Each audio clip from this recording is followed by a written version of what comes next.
I wanted to put together a little toolkit for you of 10 essentials for retirement planning. So here they are, and let me know what else is really essential when it comes to retirement planning as well down in the comments. I'd love to hear from you. Number one is to have a clear vision for your retirement. So this can mean defining things like when do you want to retire, which you might want to retire a lot sooner than 65 or 70 or 72, right? You might have a vision of retiring much sooner. Number two is like, where will you live during retirement? Like, what house will you live in? Which apartment? Like, which state, which country? Kind of start to think that through. Ideally, where would you like to live? And then what kind of lifestyle do you envision for yourself? Because the answer to those three questions, when do you want to retire? Where do you want to live? And what kind of lifestyle will you envision for yourself? Will you be enjoying? Are really going to define some more specifics for the numbers of how much money you'll need to be able to live that way. And that's going to anchor your retirement plan in your goals and not someone else's, because you see a lot of retirement advice that's geared very much, say, for people who want to retire at 65, 72 or so. And you might want to work longer than that, or you might want to retire much sooner than that and transition into a different career field. So it's very individual and specific to you, but think those three questions through to kind of come up with something that anchors it for you. The second thing in your toolkit is to know your numbers. So there's a couple things you want to calculate. You want to calculate your current net worth, your current monthly expenses, and you actually want to do two on these: your current monthly expenses today, and then your projected monthly expenses in retirement, which might be a little bit challenging to do. I'll link to some retirement calculators down below if I can find some good ones. But again, this is a great question and conversation to have with a retirement planner. And then also your desired retirement income of how much you want coming in, whether that's from your pension plan, Social Security, maybe you have an annuity, maybe you have interest from your investments coming in the form of dividends, maybe you've got rental income coming in from a property you own, like wherever the money's coming from for your retirement check to yourself. This helps set a concrete target and reverse engineer your savings strategy. So that's going to help you because your retirement income for most people comes from multiple places, not just from one place. And these days it's coming less and less from corporations. You know, back with our parents and our grandparents, for many of them, they worked 30 years for a company and got a pension and didn't have to worry about it. Or they worked 30 years for the government and retired and had a pension and didn't have to worry about it. These days, it is so much more nuanced because so fewer businesses are offering pensions. The federal government is just absolutely changing the way they're doing things as well with the layoffs they've been doing, which are just kind of unprecedented. Or just not common in our lifetime at least. So federal jobs aren't being looked at as quite as a stable way to work your way towards a pension as they were, say, 20 years ago. And so it's really important to kind of have the idea of how much you'll need in retirement and then have that money coming in from multiple diversified things, if that makes sense. The third thing to do is really develop your debt elimination timeline. And we talk so much about debt, getting rid of debt, neutralizing that ticking time bomb as soon as possible, right? Whether or not it's for your retirement purposes, just so you're not a cash cow for the bank that they're paying them all this interest. It's really important to keep in mind, though, that retiring with no debt really does equal financial freedom. So it's a wonderful thing if you can get yourself completely out of debt, plus or minus on your mortgage. I've been seeing a lot more financial advisors lately kind of being a lot more on the fence about if it's valuable or not to pay off your mortgage before retirement, just kind of in the current financial climate that we're in. But in general, being debt-free going into retirement is very, very helpful. So you can pay down high interest debt aggressively and then also get in the habit of not carrying credit card balances. You can also consider a strategy to eliminate your mortgage before retirement if you plan to live in that home during retirement. Again, like we said, speak with your financial advisor about this because paying off that mortgage might not be in your best interest for your situation.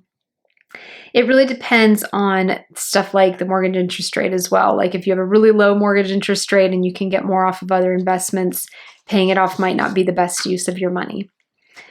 The next thing to think about is to build your tax-advantaged retirement accounts. So when we're looking at that, we're looking at different tax-advantaged buckets if you want to think about it. So there's stuff like your 401k, which is pre-tax savings. It's your contributions growing tax deferred, so you don't have any tax on dividends or capital gains or on interest while it's inside that 401k. Those are typically things that are opened through your current employer. If you don't have one already, check with your employer about that. And then also too, if you have 401ks from other jobs that you were at that you forgot, you can roll those over as well. So figure out that as well. Don't leave money on the table just because you forgot about an existing 401k. And I speak from hard experience because I did this with my first job. I set up a pretty good 401k and had some decent money in it, at least for me at the time. It was a couple of $1,000s. And then I got married, I moved, got busy, and completely forgot I'd even had it until I get a note from the state's lost property department saying that I had this money in this 401k. So it was kind of nice, but it would have been nicer if I'd had it back all those years earlier and be able to invest it instead. Then obviously there's things like traditional IRAs. IRA is just an individual retirement account that lets you make tax-free contributions, so you get a tax break on the money you put in, say for this year, and then when you go to pull it out, you get taxed on it on the backside of that. Then there's Roth IRAs, which work the opposite from a traditional IRA. You do pay tax on it when you put your money in, but you don't pay tax on it when you take your money out. So those serve very different functions, and just depends on your situation. Then also health savings accounts, which are a great deal, also known as HSAs. They have a triple tax benefit. You can make a tax deductible contribution. You can have tax-free growth and then tax-free withdrawals for qualified medical expenses. So that's really nice to have that as well. So just look at all the different ways that you can diversify your taxes as you head towards retirement, as you're working on your retirement planning. Those are just good ways to have more money back in your pocket for your financial freedom. Fifth thing to have here in your toolkit is to make retirement catch-up contributions. So if you're 50 plus, you can take advantage of higher contribution limits. And again, most of this is for my viewers here in the United States. So if you're looking at retirement planning tools for outside the US, this isn't going to be as relevant for you with some of these specific tax vehicles. You're going to have different things in your countries, I'm sure. But if you're in the US and you're 50 plus, the higher contribution limits, at least for 2025, for the 401k, you can contribute an extra $7,500. And for your IRA, you can contribute an extra $1,000 up and above the annual contribution standardized limit. So this can add up fast and be a game changer in your final decade leading up to retirement. So really good resource to think about there. The sixth thing to have in your retirement toolkit is to do regular investment strategy checkups. You can do this working with your investment advisor or yourself if you're managing your portfolio and your retirement stuff yourself. But ask yourself, are you too aggressive or too conservative with your investments for kind of what your goals are, right? Are you rebalancing your portfolios regularly? And that's really important to pay attention to, especially as you get on that glide path toward retirement, to work with a financial advisor who can help you make the calls about what to do with your portfolio and how to rebalance with retirement in mind. And also ask yourself, are your portfolios diversified appropriately? Don't put all your eggs in one basket. Never holds more true than when it comes to retirement planning and investments. Seventh thing for your retirement toolkit is to optimize your Social Security benefits. So this is also very important. You want to know your full retirement age and estimate your benefit at 62, which is considered early retirement. Full retirement age, ages 66 to 67, and 70 is the max benefit. Waiting even a few years can significantly boost your monthly Social Security checks. And again, Social Security is never intended to pay for all your cost of living in retirement. So that's why it's really, really key to start your retirement planning as soon as possible. Work with a retirement advisor and make sure you have a plan that isn't just like, oh, I'll live on my Social Security pension, because you'll be living very, very uncomfortably. So that's not what it's designed for. Eighth thing to have in your retirement toolkit is to develop your retirement income plan. So you'll map out, we kind of touched on this a minute ago, didn't we? You'll map out how you'll convert savings into income. So will you draw from taxable or tax-free accounts first? How will you avoid something called sequence of return risk? This just refers to the danger of experiencing bad investments returns early in retirement when you've already started withdrawing money from your portfolio. Basically, it means the money will run out faster. And again, I'm not an investment advisor, and this is where it's very key to work with someone who can look at your situation and help you figure out what's the best strategies for yourself. But these are kind of like overall things you want to look at. The other thing to think about is, will you convert any of your assets into an annuity? So if you're not familiar with annuities, an annuity is a financial product. It's usually sold by an insurance company, and it provides a guaranteed stream of income, often for life. It's like a personal pension. So people will often roll over part of their IRA or their 401k into an annuity during retirement. So that can be another option for you as well as another source of income, along with Social Security, or if you're lucky enough to have a pension from your company, pension from the military, federal government, and so forth, just as another piece of it, having your own annuity. The ninth little tool to have in your toolkit here is to plan for your healthcare and long-term costs. You probably saw me talk about this frequently in some of my other retirement planning videos, but it is really, really important to think about how much the general cost of healthcare is rising, and then the majority of people need the most expensive treatments kind of towards the end of their life. It's just kind of the way things progress as humans. As we get old, we unfortunately tend to lose our health, and then all those treatments that are available to help us, not perhaps get better, but at least feel like our best at those stages of life, get the treatments that we need, have the best quality of life we can in our later years. It just is very, very expensive. There's just no two ways around it. So you want to factor in that you will be getting Medicare, which, fingers crossed, it's still there for us if you're my age, when our generation gets there, because it's just the future of things like Medicaid and Medicare and things like that. Just some of the situation with our national debt and everything, it's going to be interesting how this plays out.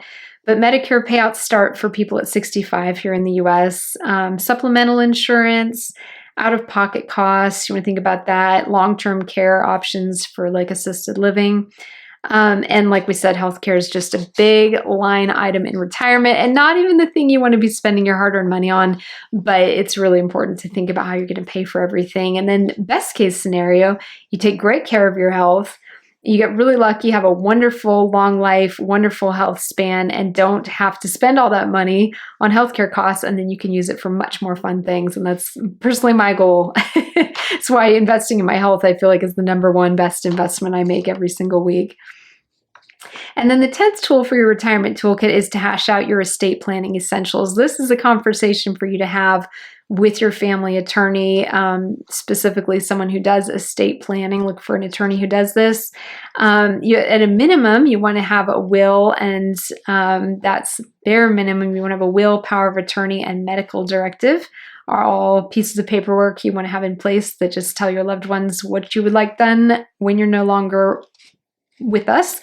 And also, if you want to be really extra, you can do what's called a living trust. It's also called a revocable trust. It's a legal document that holds your assets during your lifetime and allows them to be transferred to your beneficiaries after your death without going through probate. And my husband and I have one of these set up. We've had it for years. It's fantastic. Lets us completely avoid probate. And that, which is just kind of a lot of cost and legal hassle and paperwork and stuff. And it just saves the surviving spouse, in our case, a lot of headache should one of us pass away. So it's just really a good way to, a lot of what we talk about here in financial planning is talking about thinking about our future selves. And when you think about a living trust, will, all this, you're thinking about your loved ones' future selves and doing the kindest thing you can for them when they're already grieving, which is to have your affairs in order. So I always encourage people to do that. You can obviously, the nice thing with the living trust is you can change it anytime when you're alive. You can even cancel the whole thing out if you want to. You can change beneficiaries. You can add them, you can subtract them, and we're always meeting with our attorney making changes on that. So it's a little bit in legal fees to set up, and then a little bit every time you have to make changes and a lot of paperwork to sign. But it's just such a nice way to know that, God forbid, should anything happen to you, your affairs are all organized. And then, like we said, durable power of attorney is really important to have at a minimum, advanced health directive of what you want done. If someone else is making your health decisions for you at end of life. And you always want to review your beneficiaries and your power of attorneys annually, because maybe you've had a big family argument in the last year, and the people who were going to be making your end of life decisions, you're not even speaking to them anymore right now. So it's always really important to have a look at those beneficiaries and update those every so often. And your executors is what I meant was, sorry, that your executors, and make sure you're on good terms with your executors and that you have a pretty high confidence that they will honor your wishes. And then if you need to update beneficiaries and things like that, you can do that as well. So that's quite nice, but that's all a discussion to have with a good estate planner. So that's 10 things to have in your retirement toolkit as you're working on retirement planning. Starting sooner is better. And thank you so much for watching. Please subscribe and hit that notification bell so you don't miss any videos coming out on this and other topics. And thank you so much for joining me, and I will see you again soon.